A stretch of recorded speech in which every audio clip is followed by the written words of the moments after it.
Abra as vossas Bíblias, 2 Coríntios, capítulo 1, versículo 5 a seguir. Estudo de segunda carta à igreja de Coríntios, onde o tema hoje, uma explicação do sofrimento.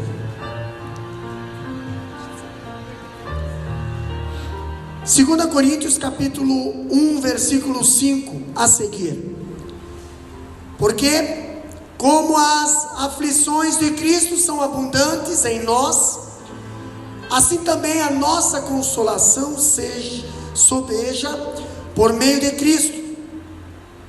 Mas se somos atribulados, é para vossa consolação e salvação.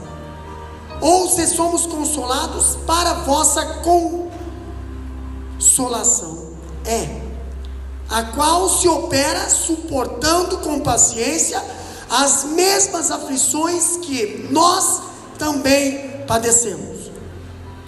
E a nossa esperança acerca de vós é firme, sabendo que, como sois participantes das aflições, assim o sereis também da consolação. Porque não queremos, irmãos, que ignoreis a tribulação que nos sobreveio na Ásia, pois que fomos sobremaneira agravados mais do que podíamos suportar, de modo tal que até da vida desesperamos. Mas já em nós mesmos tínhamos a sentença de morte, para que não confiássemos em nós, mas em Deus, que ressuscita dos mortos, o qual nos livrou de tão grande morte, e livrará, em quem esperamos que também nos livrará ainda. Amém? Podeis assentar com a sua Bíblia aberta. Meus amados, uma explicação do sofrimento. Temos aqui no segunda carta de Coríntios, capítulo 1, versículo 5 até o 7, nós vemos Paulo, depois de tratar da origem, realidade e propósito do consolo, Paulo começa a falar sobre o sofrimento do povo de Deus. E aí algumas verdades nós vamos compartilhar ou destacar a partir de agora. Primeira verdade, quando Paulo fala do sofrimento, ou explicando o sofrimento do povo de Deus, eu vejo Paulo explicando à igreja de Coríntios, na sua segunda carta, eu vejo Deus, Ele permite o sofrimento na vida dos seus filhos, tá? Deus permite o sofrimento na vida dos seus filhos. Capítulo 1, versículo 5, nós vemos a Bíblia falar bem assim: porque assim como o sofrimento de Cristo se manifestam em grande medida a nosso favor, tá? Irmãos, o sofrimento de Cristo se manifesta a nosso favor. Sofrimento que não é de Cristo não se manifesta a nosso favor. Então nós temos que entender algo muito interessante através da palavra, tá? Apenas o sofrimento de Cristo se manifesta a nosso favor. Está aqui, capítulo 1, versículo 5. Se manifesta em grande medida a nosso favor, assim também a nossa consolação transborda por meio de Cristo. Se o sofrimento de Cristo se manifesta a nosso favor, então o consolo também em nossas vidas se transborda a nosso favor. Sofrimento de Cristo aqui não são as vicárias que Ele suportou por nós na cruz. Quando falamos do sofrimento de Cristo, não estamos falando daquele sofrimento da cruz, que Jesus sofreu para carregar a cruz. Não, esse sofrimento, meus amados, esse sofrimento foi único. Só Jesus sofreu. Ninguém mais precisa carregar a cruz. Ninguém mais precisa levar sarrafada, carregar coroa de espinho. Ninguém mais precisa ficar lá das 3 horas da tarde até as 5 e pouco lá pendurado na cruz. Não, esse foi único. A cruz que nós temos que carregar hoje é diferente. É por causa da palavra da cruz. É por causa do evangelho da cruz. Não é o sofrimento da cruz. O sofrimento da cruz foi único. Só Jesus passou. Passou para que eu e você não precisasse passar. Entendeu? Agora, quando eu vejo algo interessante, quando sofremos por Cristo, Ele sofre em nós e por nós. Quando Saulo perseguia a igreja, perseguia quem? A igreja ou a Cristo? Vamos ler na Bíblia? Atos capítulo 9, versículo 4. O que diz ali? Paulo estava sofrendo o quê? Paulo que estava, não, Paulo não, a igreja estava sofrendo, ou a igreja era Cristo que estava sofrendo, ou era a igreja que estava sofrendo? Era a igreja que estava sendo perseguida, ou era o próprio Cristo que estava sendo perseguido? Lê lá para nós, irmã Tainara, bem alto.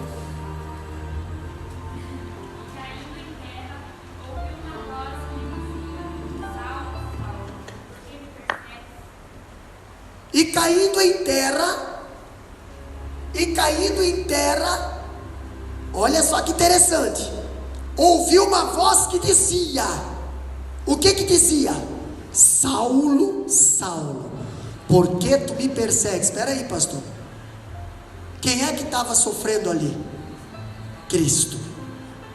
Então quando nós lemos aqui, porque assim como os sofrimentos de Cristo se manifestam de grande medida a nosso favor, pastor, Cristo sofre agora. Cristo está sofrendo agora? Está sofrendo, pastor, porque atingiu a igreja. Diácono Marcelo, está atingindo direto a Cristo. Paulo estava indo com cartas para quê? Para matar e prender cristão. Pastor, quem é que estava sofrendo? Eram os cristãos? Não, era o próprio Cristo. Por isso que ele se apresentou e disse: ei, por que tu me persegues? O escritor diz que a expressão sofrimentos de Cristo significa aqui o sofrimento suportado por causa de Cristo, tá? Ele já havia sido insultado. Olha só que interessante, capítulo 13, versículo 45 de Atos, diz assim, ó: então os judeus, vendo a multidão, encheram-se de inveja, blasfemaram, contradizeram e o que Paulo dizia. Paulo estava pregando agora, Paulo convertido. Agora Paulo, onde ele está? Lá em Éfeso. Ele escreve isso aí, pastor. Paulo agora pregando, e os judeus, a Bíblia diz lá no capítulo 13, versículo 45 de Atos, então os judeus, vendo a multidão, encheram-se de inveja e blasfemaram. Ei, se Deus começar a te usar, ou se você começar a dar liberdade para Deus te usar, pode ter certeza que atrás de você vai estar correndo uma grande multidão. Deus vai te usar em milagre, pode ter certeza vai ter gente correndo atrás de você em busca de milagre. Deus vai te usar com palavra de cura, pode ter certeza que vai ter gente atrás de você para receber uma oração, uma unção da cura através da tua vida. Mas pode ter certeza, vai ter multidão também atrás de você, com inveja, blasfemando, dizendo que o que você está fazendo não é de Deus. Foi o que aconteceu com Paulo.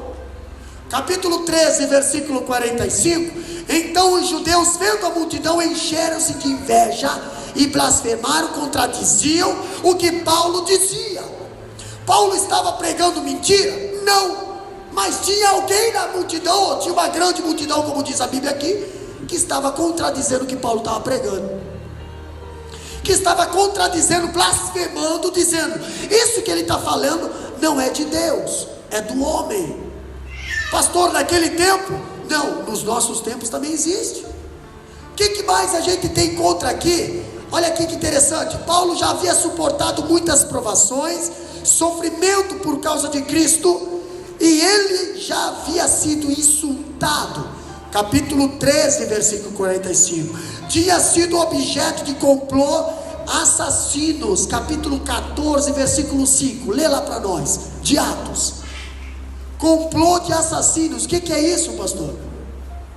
E havendo um motim, tanto de judeus como de gentios, com os seus principais para os insultarem e apedrejarem.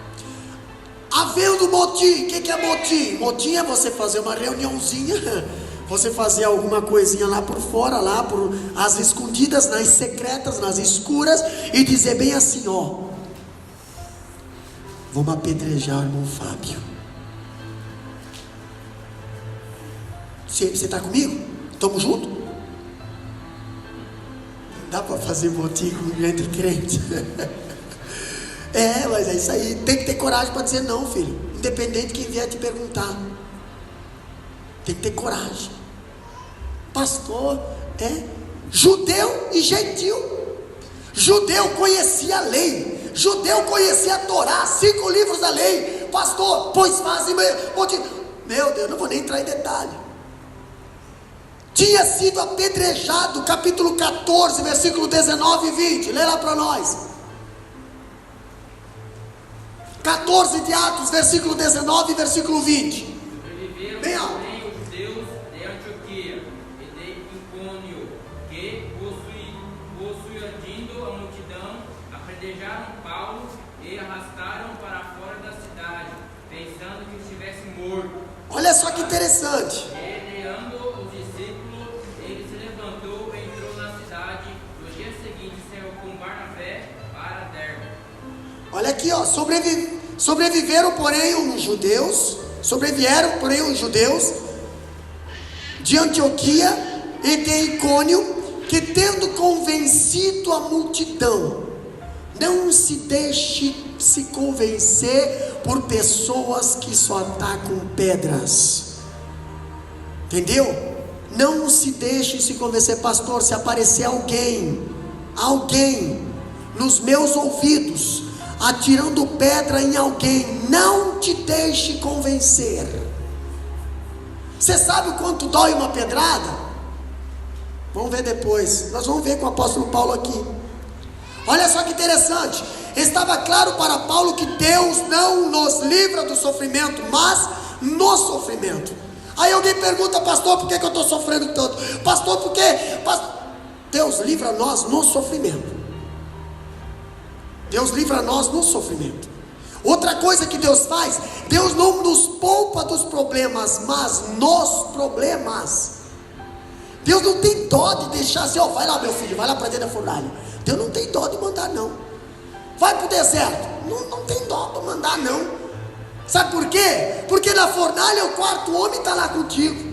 E no deserto ele manda o anjo para fazer uma mesa farta para ti. Então peraí, pastor, nas aflições ele providencia o consolo para a tua vida. Eu acho interessante que ele não nos livra das fornalhas, ele livra nós dentro da fornalha. Ele não nos livra das covas dos leões, ele livra nós dentro da cova do leão. Até os leões ficam assim, meu Deus, por que eu não estou tendo fome com um bife, uma bisteca, uma picanha tão gostosa dessa? Pensa num obreiro fofinho, pensa numa irmã, nossa, o leão queria morrer. Não, hoje você vai jejuar, hoje Deus vai tirar a tua fome, hoje você não vai sentir nem cheiro de carne, aliás, tu vai sentir enjoo, sabe por quê? Porque cheiro de óleo, para quem não é espiritual, dá enjoo. Quer ver? Sabe por que o peixe teve vontade, náuseas e para vomitar o Jonas?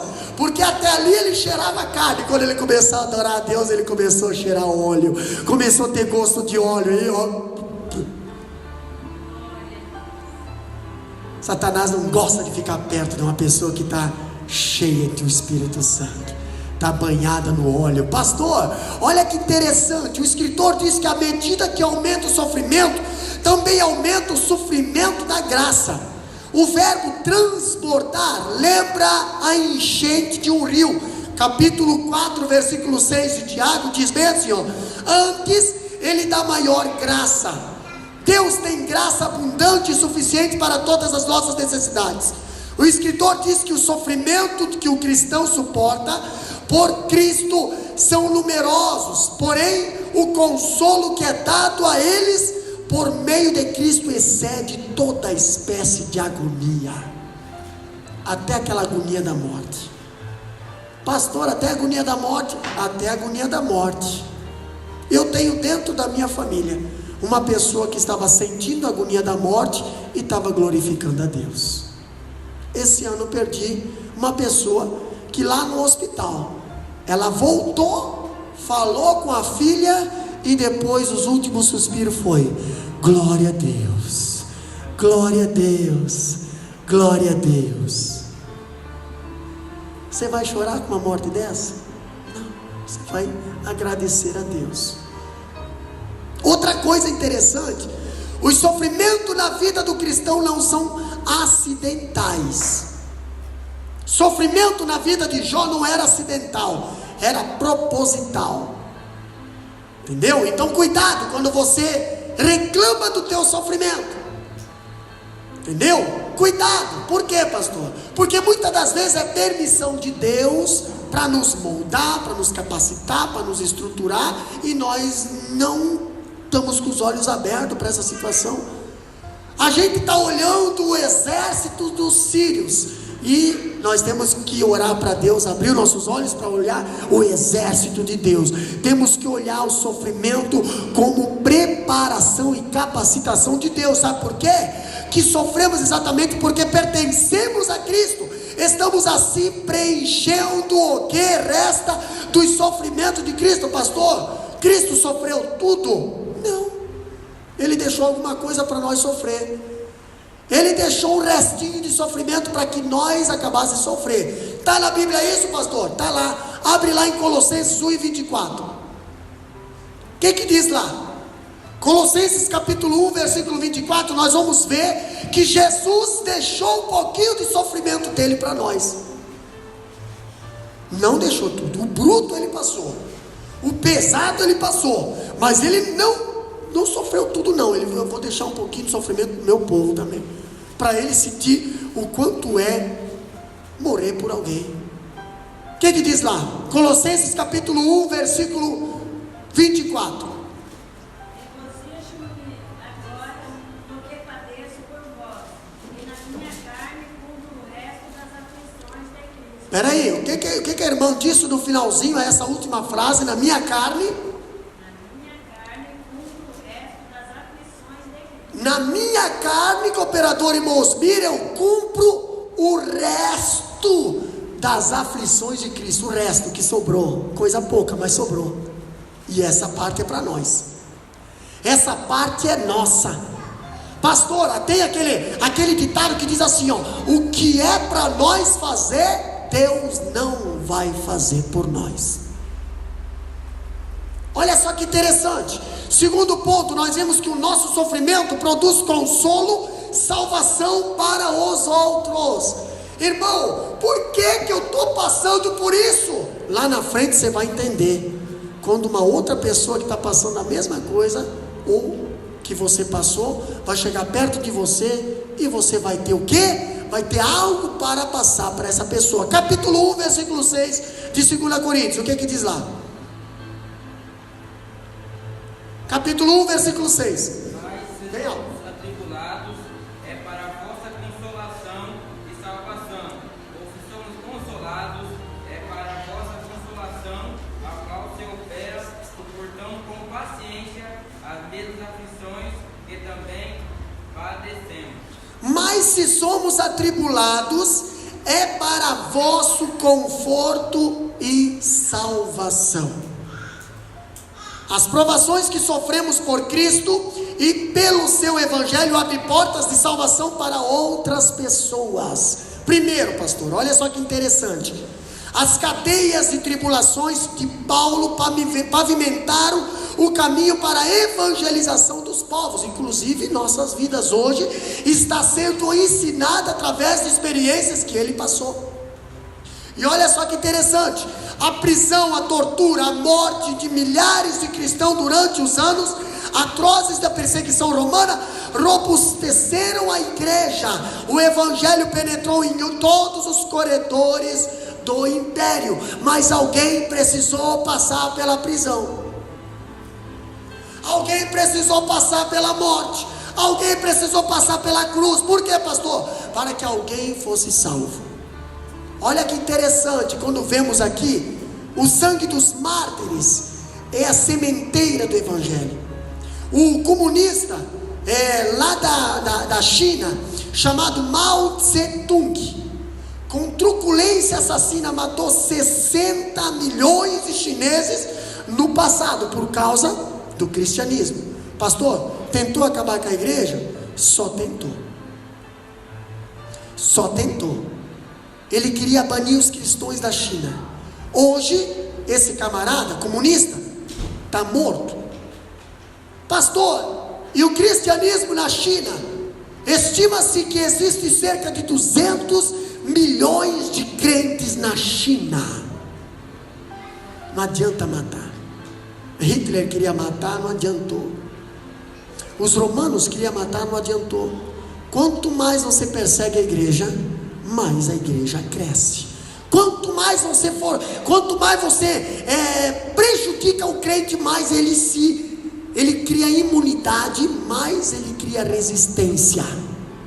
Outra coisa que Paulo ensina no capítulo 1, versículo 6, é que o nosso conforto é instrumento de consolação para os demais crentes. O nosso conforto, pastor, o nosso consolo. O que diz o capítulo 1, versículo 6, parte B? Se somos confortados, é também para o vosso conforto, o qual se torna eficaz, suportando vós com paciência os mesmos sofrimentos que nós também padecemos. O nosso consolo deve ser uma fonte de consolação para outros, um lenitivo para aliviar a dor dos outros, um remédio para as feridas dos outros. Quando somos consolados, esse consolo serve de estímulo e exemplo para os demais que estão passando por tribulação, permanecerem firmes, certos de que sua consolação também virá. Pastor, passei, tive vitória. Estou vendo alguém passar, vai lá e diga para essa pessoa bem assim, ó: eu já passei por isso e tive vitória. Não desanima, continua. Hoje é o tempo da provação, mas o consolo está vindo. Então o nosso consolo é consolo para alguém também. Ei, o que de graça recebeste, também de graça dás. A Bíblia fala assim. O escritor diz corretamente que a resposta a esse sofrimento reside na paciência, pastor. Quem é que tem paciência de permanecer numa prova? Só quem tem esperança da vitória no final dela. Entendeu? Olha só que interessante. Outra coisa que Paulo nos ensina aqui é que os crentes não são poupados do sofrimento nem privados da consolação. Capítulo 1, versículo 7. Lê para nós, de 2 Coríntios. Nossa esperança acerca de vós está firme, sabendo que, como sois participantes das aflições, assim o sereis também da consolação. Esperança está firme. Sabe que se tem aflição, tem consolação. O que diz aqui? O crente bebe tanto o cálice do sofrimento como a taça da consolação. Você não fica, o crente, eu estou falando do crente, entendeu? O ímpio bebe só o cálice do sofrimento. O crente não, o crente bebe o cálice do sofrimento, mas ele também tem a taça da consolação. E olha que interessante, ele não é poupado das feridas, nem privado do óleo que cura as feridas.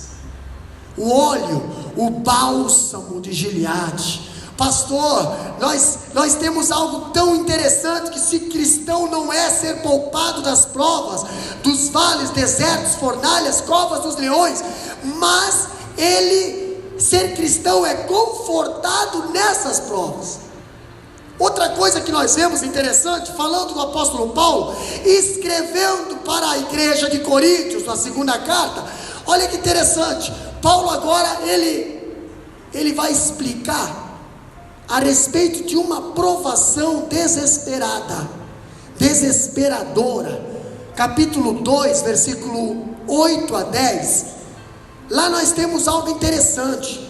Paulo move do princípio geral, que Deus encoraja o cristão em suas provas, para a situação particular. Agora Paulo, ele deixa de falar em nome da igreja, para falar pessoalmente, entendeu? Para falar pessoalmente. É muito fácil nós dizer assim: irmãos, permaneça forte, permaneça firme, nós vamos vencer. Agora eu quero ver você expor a tua vida particular, sentimental, espiritual, individual, entendeu? Vai assustar alguém, vai assustar, porque eu vou mostrar para vocês uma coisa.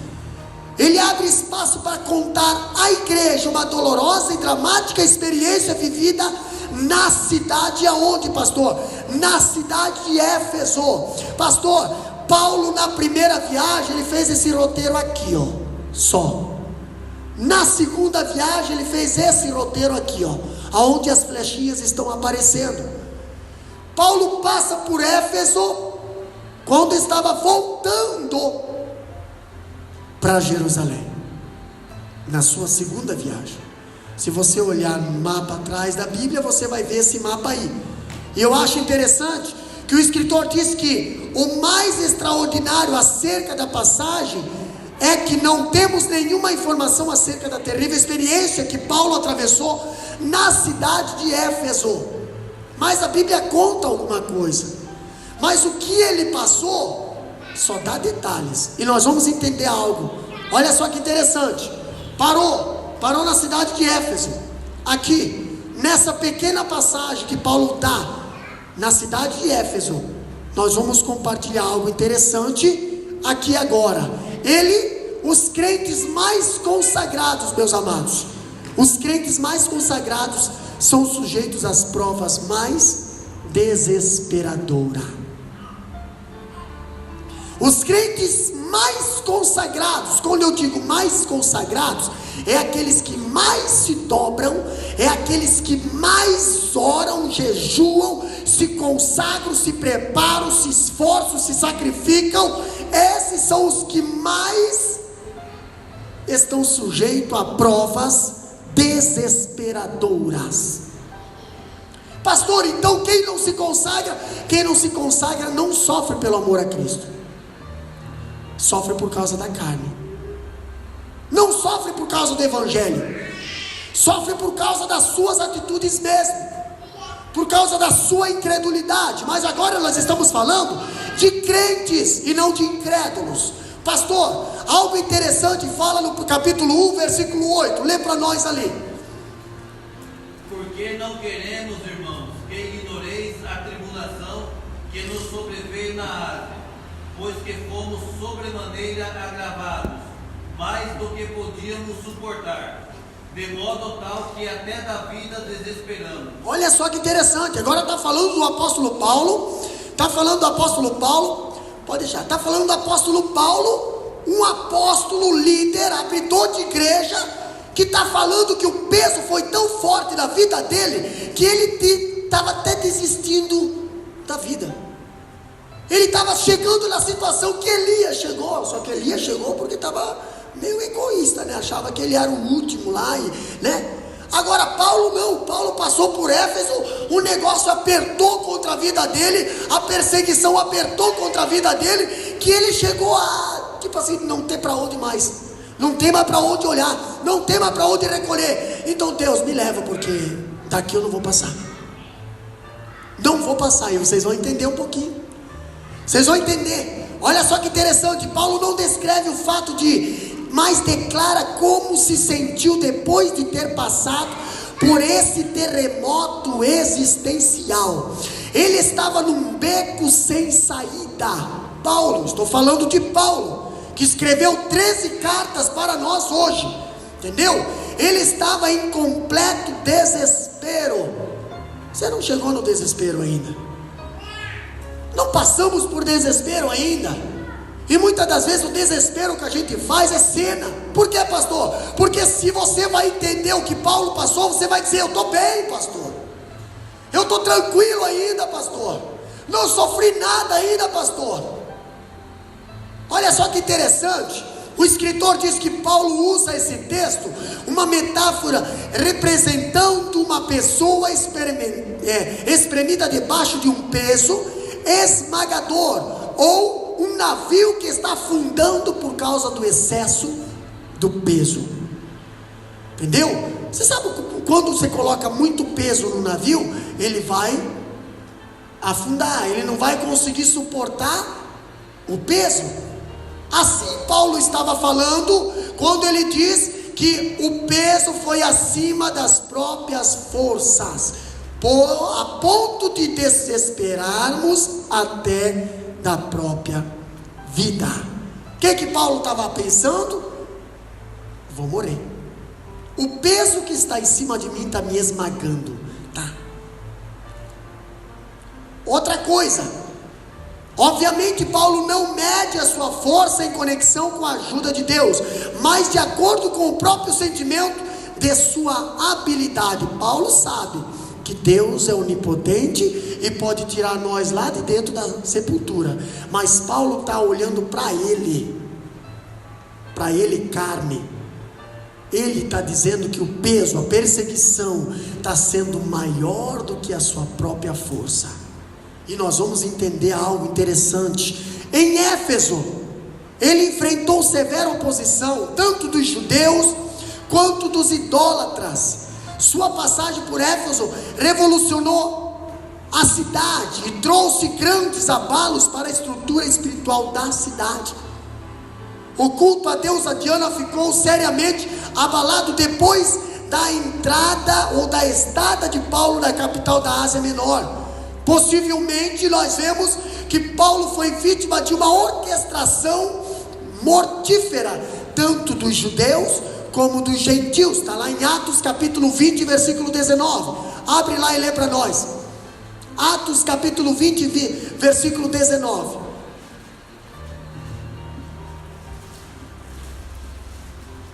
O que diz lá? Servindo ao Senhor com toda a humildade e com muitas lágrimas e tentações que, pelas ciladas dos judeus, lhe sobreviveram. Irmão, você sabe que muitas das vezes o cristão, deixa eu conversar um pouquinho mais de perto. O cristão, ele chora não é por causa do evangelho, é por causa das ciladas das pessoas que são contra o evangelho. Paulo, ele ali no capítulo que nós lemos aqui, Paulo, ele servindo ao Senhor com toda a humildade, tá? Se fosse uma pessoa orgulhosa, metida, né? Não, mas Paulo estava servindo ao Senhor com humildade e com muitas lágrimas e tentações que pelas ciladas dos judeus me sobrevieram. Ciladas, o que é cilada, pastor? Cilada é armadilha, é coisa tramada, é coisa provocada. Eu vou provocar, eu vou caluniar, vou fazer alguma coisa aqui, eu vou machucar. Para quê, pastor? Para que ele sofra. Paulo, ele passou isso. E eu acho interessante que no capítulo 21, versículo 27, diz bem assim, ó: quando os 7 dias já estavam quase a terminar, os judeus da Ásia, vendo-o no templo, alvoroçaram todo o povo e lançaram mão dele. Não podia ver Paulo no templo. Paulo aparecia no templo, os judeus já se movimentavam, ia lá e... Tem gente que não gosta que você venha para o templo. Tem gente que não gosta que Deus habita no teu templo. Tem gente que não gosta de ver o teu templo à luz do mundo. Não vê a hora de botar a mão em você. Não vê a hora de te jogar numa cova. Não vê a hora de te jogar numa fornalha, pastor. É pessoas que não resistem ver o teu templo, a presença do Senhor. capítulo 21, versículo 27, nós vemos que aqui o Paulo, quando aparecia no templo, os judeus se alvoroçavam. Tem pessoas que se alvoroçam quando a presença do Senhor está na tua vida. Você pode chegar em qualquer lugar, ou as pessoas se constrangem, ou as pessoas começam a fazer piadinha, ou as pessoas começam a isso, eles ficam alvoroçados. Dependendo do que vão fazer, eles ficam alvoroçados. Sabe por quê? Porque Satanás não resiste à presença do Senhor. Entendeu? Então você causa incômodo. Você causa incômodo para aqueles que estão contra a palavra do Senhor. O escritor, olha aqui, ó, talvez tenha sido até mesmo sentenciado à morte, né? Na hora que eu te pegar na rua eu vou te matar. Não perde por esperar, vou te matar. Olha que interessante. O escritor sugere 4 possíveis situações que tenha levado ao desespero de Paulo. Primeira situação: um motim instigado por Demétrio. Capítulo 19, versículo 23. Diz o que lá? Capítulo 19, versículo 23 de Atos. Naquele mesmo tempo, houve não pequeno alvoroço acerca do caminho. 24. Porque o certo Líder da Prata, por nome Demétrio, que fazia de prata bichos de Diana, dava não pouco lucro aos artifícios. Aí o que aconteceu? Aparece Paulo naquela cidade, prega, liberta a principal feiticeira daquela cidade. Aí o camarada que fazia lá os ourives para botar os santinhos da feiticeira, agora não tem mais venda, fechou, agora não tem mais comércio. Esse camarada se levanta e começa a movimentar um motim contra o apóstolo Paulo. Isso foi aonde, pastor? Em Éfeso. Aí nós entendemos quando Paulo fala que lá na Ásia ele passou uma tremenda situação que ele pensou que não ia conseguir. Segunda coisa, a luta contra as feras selvagens. 1 Coríntios capítulo 15, versículo 32. Outro já abre 2 Coríntios capítulo 11, 23. 1 Coríntios 15, 32. Segundo ponto que levou talvez Paulo a ter esse desespero, está lá em 1 Coríntios capítulo 15, versículo 32, que é a luta contra as feras selvagens. O que diz lá? Como o homem combatia em Éfeso contra as bestas, que me aproveita isso. Se os mortos não ressuscitam, comamos e bebamos, que amanhã morremos. Olha só, se como homem combati em Éfeso, olha aqui, contra as bestas, que me aproveita isso, se os mortos não ressuscitam. Nós já aprendemos aqui nos cultos aqui atrás, que o Paulo ele tinha uma oposição dentro da igreja, uma oposição no judaísmo, que era aquele povo que matava porque não acreditava que Jesus ressuscitou. Mas peraí, se Jesus não ressuscitou, quem é esse que veio aqui e está operando milagre através de nossas vidas? Porque a Bíblia diz: eu vou para o meu Pai e vos mandarei o Consolador, entendeu? E vocês através deles vão pisar em serpente, vão expulsar demônio, vão ressuscitar mortos, vão curar enfermos. E agora, pastor? Nós estamos aqui fazendo milagre, é o sinal que Jesus ressuscitou, foi, e o Espírito Santo voltou. Porém, essas bestas lutavam contra o apóstolo Paulo. Quando a Bíblia fala feras, quando a Bíblia fala feras selvagens, era como essas pessoas, cooperador Mosby, vinham atacar o apóstolo Paulo. Eles pegavam o apóstolo Paulo e os discípulos como se fosse uma fera selvagem pegando a sua presa, pegava para estraçalhar mesmo. Pastor, mas não é tanto assim. Calma lá, nós vamos chegar. Eu tenho tempo hoje.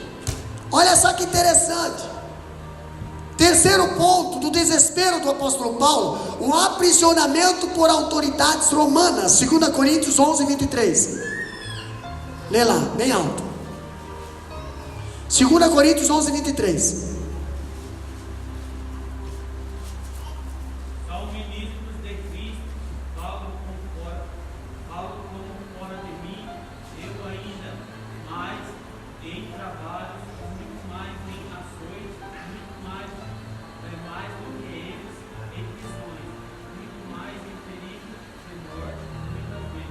Olha só, muito mais do que eles em prisões. Outra coisa que Paulo também levou Paulo talvez ao desespero, está lá em 2 Coríntios capítulo 12, versículo 7 a 10. Essa, muitas pessoas entendem, muitas pessoas falam, mas não entendem o que estão falando talvez. Mas hoje nós vamos entender um pouquinho mais sobre esses versículos. O que diz lá? Para que não exaltasse. Olha só, peraí, vamos interpretar esse versículo. Para que me não Exaltasse. Ok. Pelas excelências das revelações, foi-me dado um espinho na carne. Só um pouquinho. É Paulo que está falando isso. Paulo está dizendo que Deus permitiu ficar um espinho na carne. Está falando carne, corpo, para que não me exaltasse pela excelência do quê? Pela excelência do quê? Pela excelência que foi me dado, meus amados. Deus te deu dom, Deus te deu autoridade, Deus te deu capacidade. Ei, mas Deus permitiu um espinhozinho na tua carne para quê? Para que você não se exalte por causa dos dons que você tem. Começa de novo, irmã Zélia, faz favor. E para que me não exaltasse pelas excelências das revelações, foi-me dado um espinho na carne, a saber, um mensageiro de Satanás, para me esbofetear, a fim de não me exaltar, acerca do qual 3 vezes orei ao Senhor, para que se desviasse de mim, e disse-me: a minha graça te basta, porque o meu poder se aperfeiçoa na fraqueza. De boa vontade, pois me gloriarei das minhas fraquezas, para que em mim habite o poder de Cristo. Pelo que sinto prazer nas fraquezas, nas injúrias, nas necessidades, nas perseguições, nas angústias, por amor de Cristo. Porque quando estou fraco, então sou forte. Olha só que interessante. Rapaz, isso aqui dá uma mensagem para uma semana. Não, mais. Meu Deus do céu. Olha só. Primeiro Paulo fala, para que não me exaltasse, porque Deus não gosta de exaltado, mas como o nosso corpo tende a se exaltar, então Deus permite um espinho na carne, uma fraqueza. Pastor, e automaticamente, se nós temos uma fraqueza, nós temos um acusador, entendeu? Que nos acusa. Ei, você sabe? A Bíblia diz aqui, que um mensageiro de Satanás para esbofetear, a fim de não me exaltar. Mensageiro de Satanás, entendeu? Só mensageiro de Satanás gosta de cutucar na fraqueza do outro. Pastor, outra coisa que Paulo fala, acerca de 3 vezes orei ao Senhor para que ele desviasse de mim esse espinho. Claro, ele de certo aprendeu com Jesus. Jesus também pediu: Pai, se possível, desvia de mim esse cálice.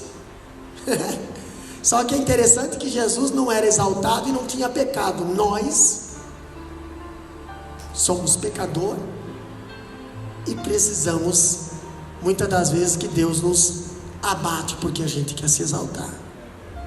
Pastor, o que o Paulo fala?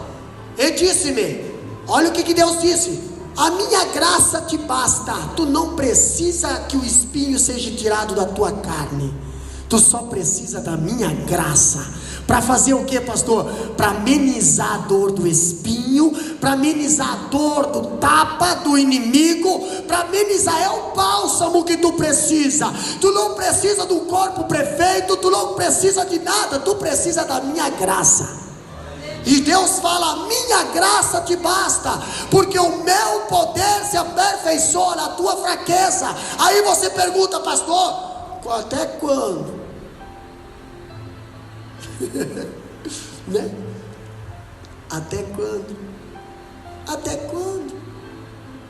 Até quando, pastor? Deus tem que tirar esse espinho. Eu estou sofrendo aqui, pastor. Estou sofrendo com isso aqui, estou sofrendo com isso aqui. Eu estou sofrendo com isso aqui porque Deus não me responde. Porque Deus não me responde. Deus está te respondendo todo culto. A minha graça te basta, filho.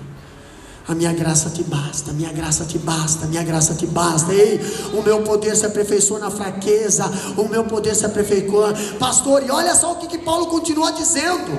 Olha, agora ele diz bem assim, ó: de boa vontade, pois me gloriarei. Olha só, voluntário, com prazer, com amor, com vontade, com disposição. O que Paulo está dizendo aqui, ó? Me gloriarei nas minhas fraquezas.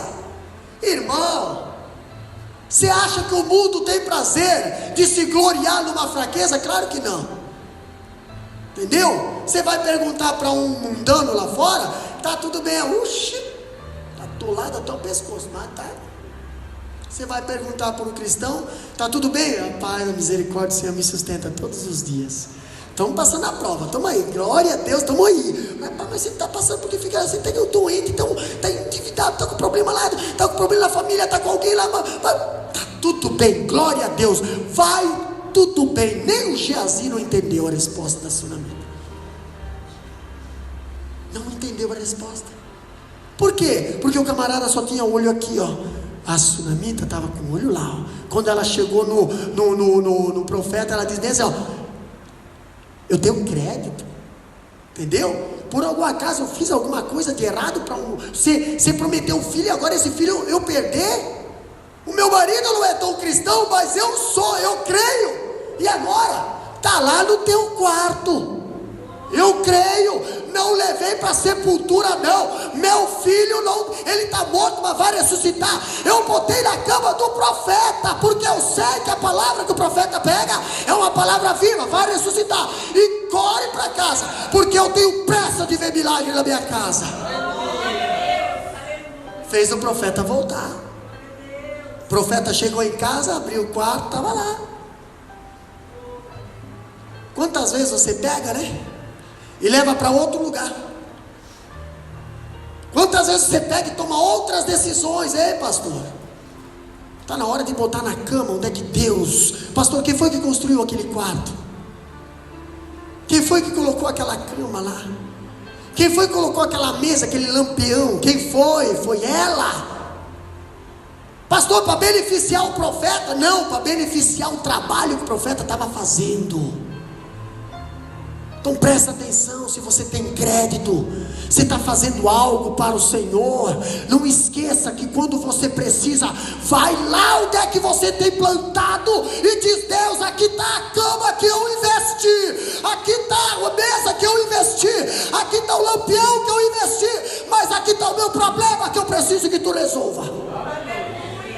Está aqui, Deus.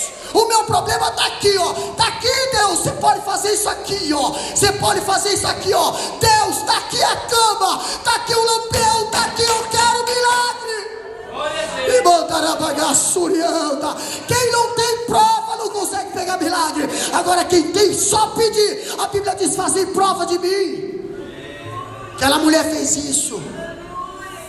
Aquela mulher teve coragem, ela foi lá na outra cidade e fez o profeta voltar. Está lá na tua cama.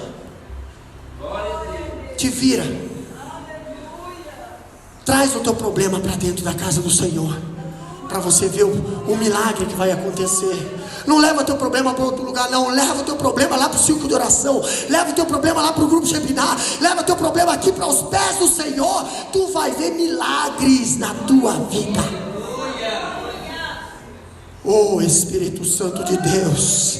Olha só, meus amados, a Bíblia diz, o escritor ainda comenta que não está fora de cogitação pensar que Paulo tenha sido arrastado por várias sinagogas locais a fim de ser julgado perante as cortes. Era acontecer alguma coisa, lá Paulo era levado para a corte. Pastor, nós aprendemos lá em Miluíla, quando Estevão, quando Barnabé, essa turma toda era levado, Pedro era levado para a corte. O que fazia lá?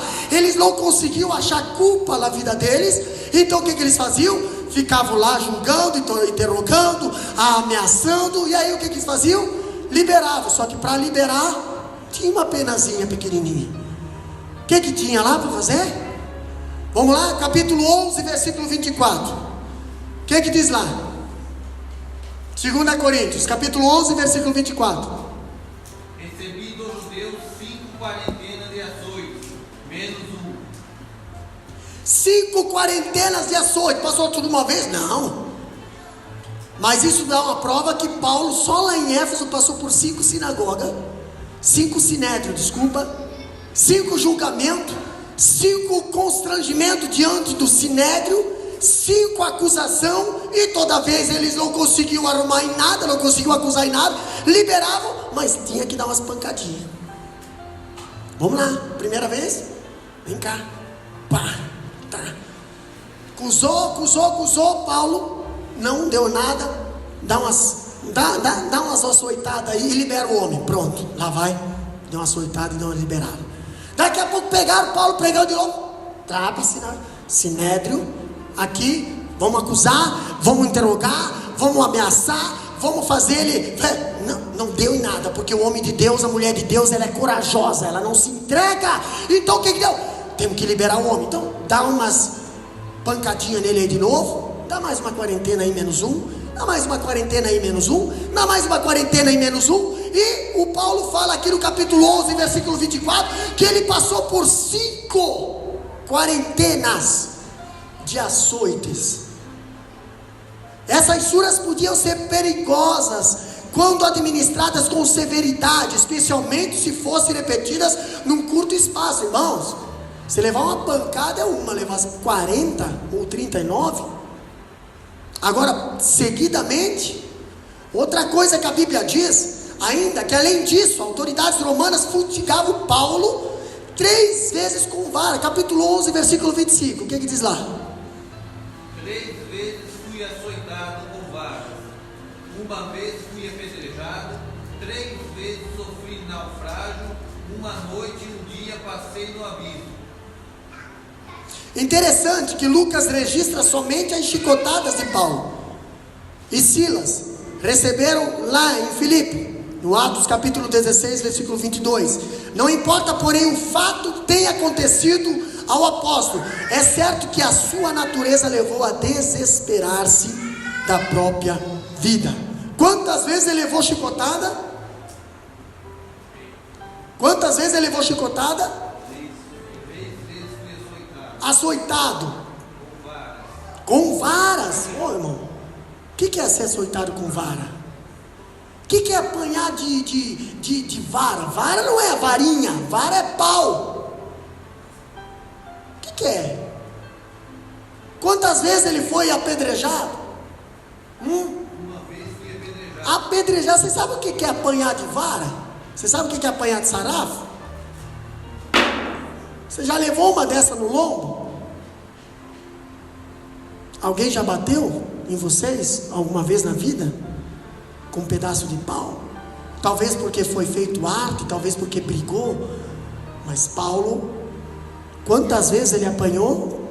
Com vara. 3 vezes fui açoitado com vara. Por que Paulo estava apanhando com vara, irmã Clantes? Por causa da palavra. Entendeu? O certo deveria testar assim nas costas. Ai. De quina. Porque os soldados romanos tinham raiva dos judeus, e quando eles davam com gosto. Eles tinham prazer de ver o cara sofrer. Jesus passou por uma brincadeira ali, ó, na frente de Herodes. Eles tinham prazer de dar-lhe, mas dar-lhe com gosto, só para ver o berro, só para ver o clamor, só para ver o... E hoje, pastor, estamos apanhando com vara. E hoje estamos levando sarafada. Estamos sofrendo na carne por amor a Cristo? Não, pastor. O mínimo que nós sofremos é um pouquinho de cochilo. Mas isso não dói nas nossas costas ainda. Entendeu? Isso aqui não está na nossa carne ainda. Mas não foi só isso. Não vou nem falar das 5 quarentenas de açoites, que foi com chicote. Estou falando da vara. E eu tive o prazer de achar uma vara para trazer para os irmãos, para vocês saberem o que é uma vara no lombo de alguém. no lombo de alguém que só está fazendo bem. Depois que ele libertou uma menina que só fazia feitiçaria naquela cidade, a menina começou a seguir a ele. Agora estavam se levantando para prender ele por causa dessa libertação.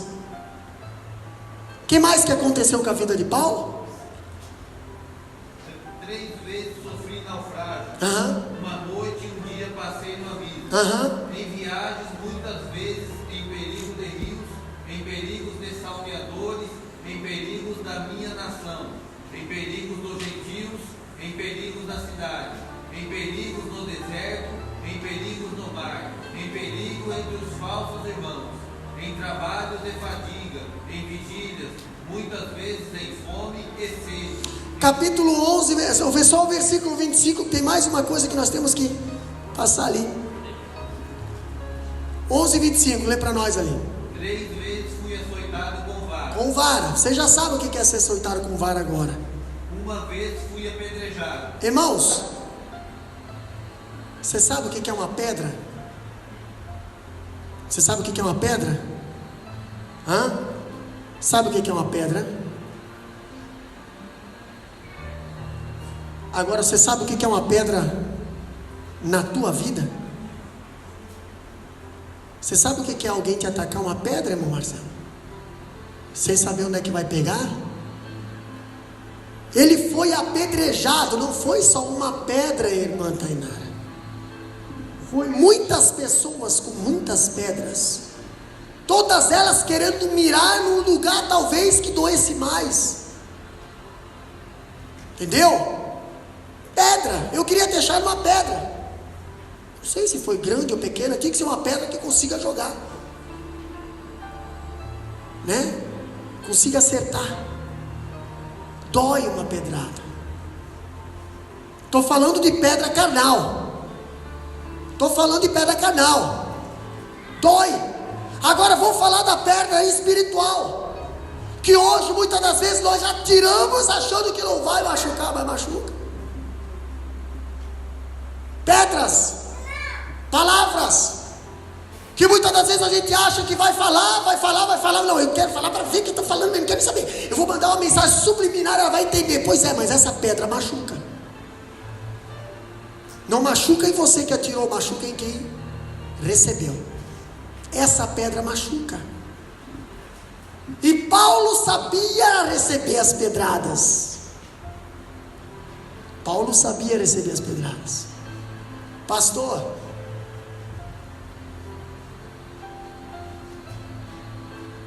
quantas vezes tem gente dentro da casa do Senhor só esperando uma oportunidade, que já tem a pessoa separada, já tem a pessoa escolhida, só está rodeando. Pisa no meu pé para você ver. Dentro da família, faz alguma coisa para você ver. Tá aqui, ó.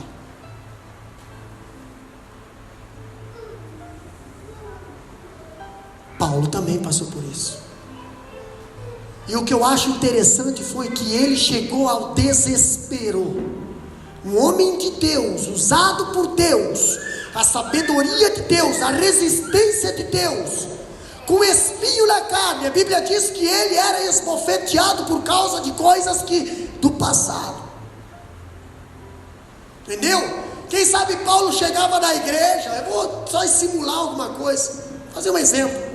A Bíblia não diz isso, mas eu imagino Paulo chegar num culto, né? Paz do Senhor, meus irmãos, Pai Senhor, Pai Senhor, Pai Senhor. E vinha o mensageiro do Satanás e diz bem assim, ó: Paulo, não esquece de apresentar a mãe do Estevão que está aí hoje, tá?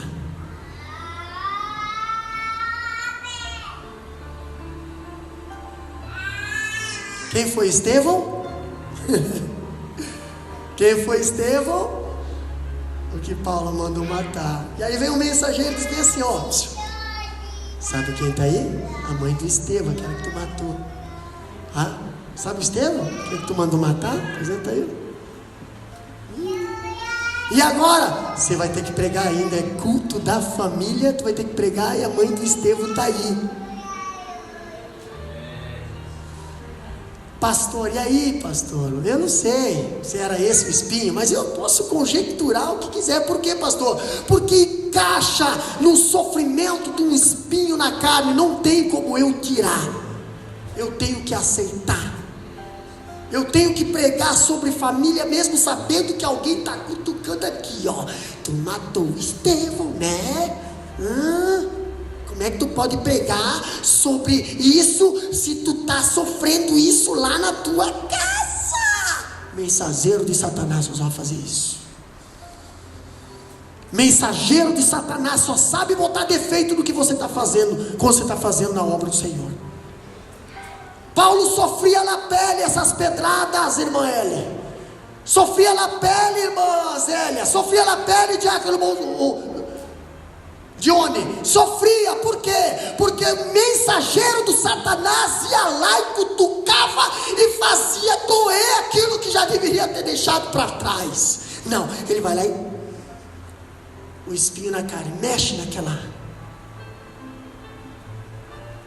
E Paulo reclamava com Deus: Deus, tira esse espinho. E Deus falava: o meu poder se aperfeiçoa. Vai levando pancada aí, meu filho, porque se essa pancada fosse em outra pessoa, não ia resistir. Você está resistindo. O meu poder se aperfeiçoa. Quando tu diz que tu está fraco, eu te fortaleço. Não é eu, não, é as pedradas que o mensageiro de Satanás está mandando para você.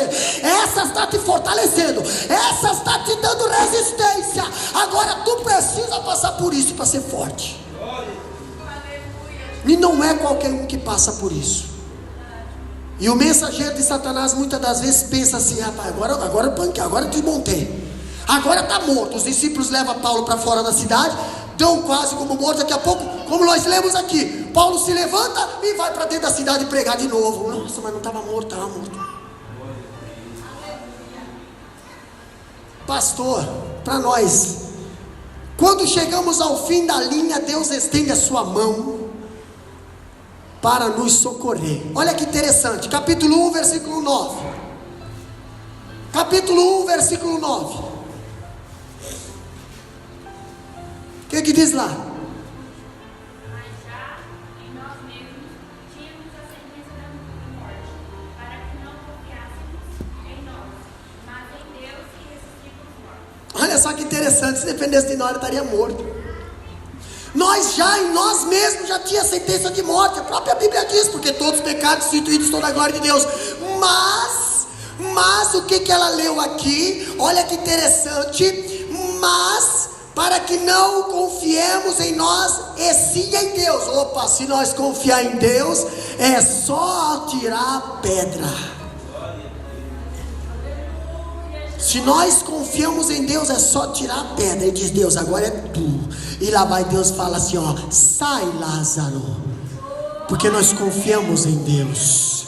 Quem confia no Senhor serão como os montes de Sião, que não se abala, mas permanece para sempre. Ei, confia no Senhor e será salvo tu e a tua casa. Os que confiam no Senhor voarão como águia, correrão e não se consagrarão. E só confiar no Senhor. Confia no Senhor. Pastor, a Bíblia diz ainda, o escritor diz que precisamos primeiro morrer para renunciarmos a confiança em nós mesmos. Porque é o espinho na carne? Para que nós entendemos que nós não somos nada sem Ele. Outra coisa, precisamos primeiro ter consciência da nossa fraqueza para pormos nossa confiança em Deus. Aí entendemos por que Deus mandou o povo de Israel para o deserto. Podia ter cortado por cima ali e mandado direto para Israel. Não, vai para o deserto. Por quê? Porque vocês só sabem confiar na força de vocês. Vocês só sabem confiar em vocês. Vocês são escravos, eram escravos, se libertaram, libertei vocês. E agora? Agora fique no período no deserto aí. Para quê? Para aprender a confiar em mim. Se quiser comer, vai ter que pedir. Quiser beber, vai ter que pedir. Entendeu? Quer segurança, vai ter que me adorar. Quer proteção, vai ter que obedecer. Então, obedece ou morre. E muitos morreram, quase todos. Só sobrou 3. Outra coisa que a Escritura diz: a circunstância vivida por Paulo na Ásia foi de tal monta que a única saída era a morte. Ele estava com o destino lavrado pelos homens. Tu vai morrer, Paulo. A situação era humanamente irreversível. Era uma causa humanamente perdida. Nesse momento, nenhum recurso da terra poderia mudar a situação. Então ele já carregava em si a sentença de morte e o atestado de óbito. Deixou de confiar em si e em qualquer outro recurso para pôr a sua fé no Deus que ressuscita mortos. Pastor, você é realmente um gigante espiritual quando você depende totalmente de Deus. Olha Davi não era nada, até os irmãos tiravam sarro dele. O que tu veio fazer aqui no arraial, Davi? Vai lá com as tuas poucas ovelhas. Eu botei uma mensagem lá, eu falei: ei, enquanto os irmãos se gabavam, Davi matava gigante. Entendeu? Davi era tão humilde que Saul, como rei, tinha ciúme de um pastorzinho de ovelha. Tem reis aí na terra que tem ciúme de você, porque você é pastor de ovelha, porque você vive com ovelha, porque você catinga ovelha, você tem lã, você vive no pasto, e o teu pastor é Jesus de Nazaré. Tem rei dessa terra que tem inveja de você, tem raiva de você, porque tem poder, tem aquisitivo, mas não tem a sabedoria que você tem, não tem a paz que você tem, não tem a unção que você tem. Ele tem inveja de você, depende de você, das tuas orações. Tem o dinheiro para comprar o travesseiro, mas precisa da tua oração para que eles consigam dormir em paz. São pessoas com espíritos de Saul, sem a presença do Senhor. Glória a Deus, glorifica aí, Betel. Paulo compreendeu que Deus chama à existência as coisas que não existem.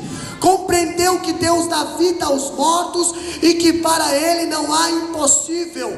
Deus reverte situações humanamente impossíveis.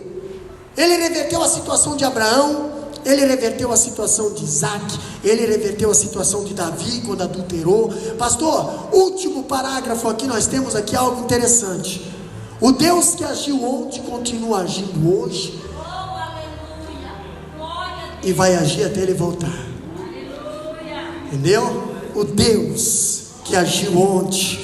Olha o capítulo 1, versículo 10, diz bem assim, ó: o qual nos livrou e livrará de tão grande morte, em quem temos esperado que ainda continuará a nos livrar. Pastor, Jó falou bem assim, ó: eu sei que o meu Redentor vive. O mesmo Deus que levantou Jesus da morte e livrou Paulo de um perigo mortal, o mesmo Deus que livrou Paulo da morte na Ásia, continua livrando os outros perigos em sua jornada. O mesmo Deus que era com Paulo é comigo e com você hoje. Aí eu acho interessante que o crente é indestrutível até cumprir o propósito de Deus na terra. Pastor, uma hora ele morre. Jesus também morreu. Mas você só vai morrer quando Deus dizer: agora morre. Estão tentando te matar? Vão tentar te matar. Mas enquanto Jesus falar assim: ainda eu preciso dele, tu não morre. Tentaram matar Jesus, tentaram fazer o que quiseram, tentaram jogar Jesus do precipício, não era a hora. Deus não permitiu. Tentaram matar Paulo, tentaram fazer de tudo. Paulo teve que fugir dentro de um cesto, Paulo teve que correr, Paulo foi castigado, nós vimos aqui. Mas Deus não permitiu ele morrer antes dele cumprir o propósito.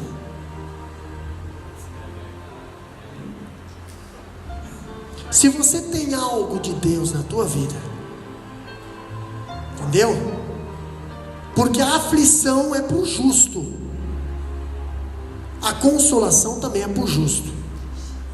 Você só vai morrer a hora que Deus dizer: vinde a mim, venha.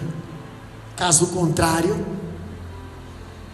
se te deixar sem voz, você prega no gesto. Se te deixar cego, você prega no gesto. Se te calarem, você manda mensagem. Quem nos separará do amor de Deus? Quem nos separará? A morte? Nada. A fúria? Nada. Entendeu? Meus amados, o Deus que fez é o Deus que faz e fará. Ele está no trono e trabalha até agora. Jamais abdicou o seu poder de intervir milagrosamente na vida do seu povo.